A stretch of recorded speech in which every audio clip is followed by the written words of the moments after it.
Ele falou que a China ligou para ele. O Xi Jinping me deu um telefonema. A China não confirmou até agora. Eles querem negociar. E não acho isso um sinal de fraqueza, não, disse Donald Trump, dizendo que a China está a fim de negociar. Informações divulgadas pela Reuters diz que a China já está agindo. Não temos esses dados concretos, isso não é confirmado pelo governo chinês. Agora, em relação ao Brasil, o que Donald Trump disse?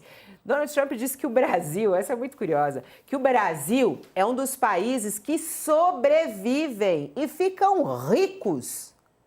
Ricos. Você aí que está me ouvindo, você se sente rico? Se sente num país rico? E por quê? Por causa das tarifas dos produtos americanos. A tarifa sobre as importações americanas.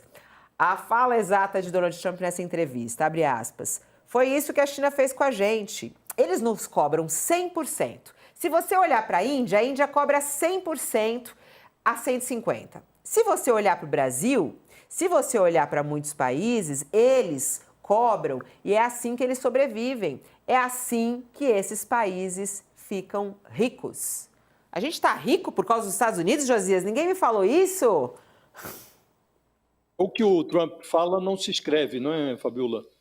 O que ele falou sobre o Brasil, que é um dos países que sobrevivem, ficam ricos por causa das tarifas que impõem aos produtos americanos, isso não se sustenta. O Brasil é, de fato, um país protecionista, é mais protecionista do que deveria.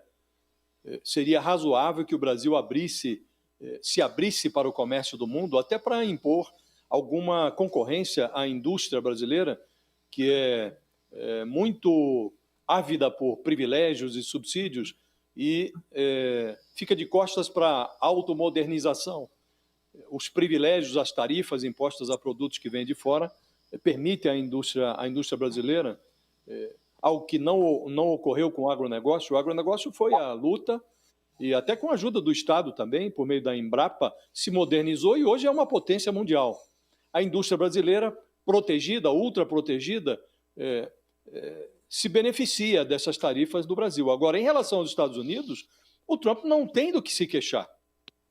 Tanto assim que o Brasil está entre os países que receberam, já num primeiro momento, a menor das tarifas impostas pelo Donald Trump, 10%. Por quê? Porque os Estados Unidos são superavitários na balança comercial, nas transações comerciais com o Brasil. O Brasil compra mais dos Estados Unidos do que vende. Então, a retórica do Trump em relação ao Brasil não faz o menor nexo, Fabiola. Como não faz nexo toda a pregação dele em relação a outros temas? Nós estávamos falando agora há pouco, por conta dessa extraordinária reportagem do Jamil, estávamos falando a respeito da política do Trump de perseguição aos estrangeiros, política de deportação em massa, que agora atinge os brasileiros na região dos Estados Unidos, onde há mais brasileiros, né? Também essa política começa a fazer água. O Donald Trump, há menos de 15 dias, numa entrevista que deu à sua emissora de estimação, a Fox Notícias, na janela da Fox em língua espanhola, ele disse que tem sido procurado pelo agronegócio dos Estados Unidos, por hotéis, restaurantes, a construção civil, setores que se beneficiam da mão de obra estrangeira nos Estados Unidos. Os americanos não querem fazer o serviço de colheita nas fazendas nos Estados Unidos, não querem trabalhar nos hotéis, não querem servir de garçons nos restaurantes, não querem pegar no pesado na construção civil. E o Trump admitiu, vamos flexibilizar isto para beneficiar esses setores. E aí as coisas que ele diz não fazem muito nexo. Ele falou, vamos instituir uma política que vamos deportar, alguns casos até a gente vai pagar a passagem para o sujeito voltar para o seu país e aí retorna para os Estados Unidos, mas de forma legal, para trabalhar nesses setores em que a mão de obra não é bem vista pelo cidadão americano. Então, aqui também já começa a fazer água a política dele. Em relação às tarifas, ele fala, a China está me ligando, olha, o Xi Jinping me telefonou. E já ontem, o porta-voz da China dizia que é conversa fiada, que não houve contato, que a China não está. É evidente, Fabiola, quem observa o que está acontecendo nos Estados Unidos, também na China, a China reduziu o seu volume de exportações em função do bloqueio erguido pelo Trump. Esses dois personagens, eles estão condenados a negociar. O Trump vai negociar com Xi Jinping e vice-versa. A questão é como isso será feito. E o Xi Jinping, aparentemente, não quer chegar à mesa de negociação de cabeça baixa. Agora, está evidente que fez água a política tarifária do Trump. E o Trump, você se recorda, Fabio, lá no início, quando ele começou a impor essas tarifas ao planeta, ele se vangloriava de estar ao volante. Agora assumimos o volante. Ele tinha a impressão de que se formaria, os líderes mundiais iam formar uma fila ali na porta do Salão Oval da Casa Branca, implorando por acordos com o Trump. Isso não aconteceu. E ele agora verifica que ele, de fato, está ao volante, mas o rumo que ele está imprimindo à sua própria administração é o rumo da crise. Então, ele vai ter que rever essa política tarifária. E, em algum momento, a negociação com a China vai se estabelecer. Agora, não, aparentemente, não nas condições que o Trump gostaria. Então, em todas as áreas, aquilo que o Trump fez ganhou a fisionomia de crise. E a crise num regime presidencialista, como é os Estados Unidos, a crise sempre assume as feições do presidente de plantão.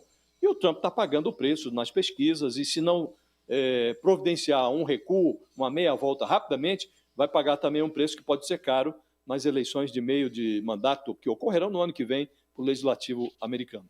11h10. Olha, a nossa fila de notícias hoje, ela tá assim, ó. Tô de olho no mercado financeiro até para ver se tem alguma repercussão em relação a esse desacelerar da crise, como disse Amanda Klein no programa logo cedo, Mercado Aberto. Se você não conhece, a gente tem o Mercado Aberto, que é um programa sobre economia logo cedo aqui no UOL, às 8 horas da manhã, apresentado pela nossa queridíssima Amanda Klein, no qual ela falou justamente sobre esse caso. Ô, Thales, só um pitaco muito rápido sobre esse recado que o Donald Trump traz para os Estados Unidos. A gente até sabe aí que o Brasil está nessa conversa com a China, e aí tem essa pressão dos Estados Unidos em cima do Brasil.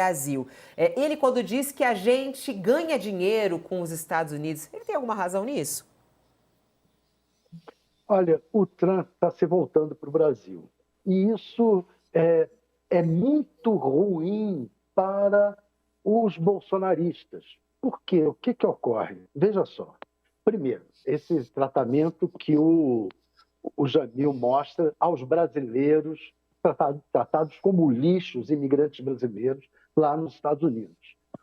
Para quem se diz patriota, para quem vinha com um discurso de patriotismo e defendendo o Trump de todas as formas, botando um bonezinho, Make America Great Again, quer dizer, quem vinha defendendo o Trump, como os bolsonaristas vinham, ele está dando um tapa na cara dos patriotas.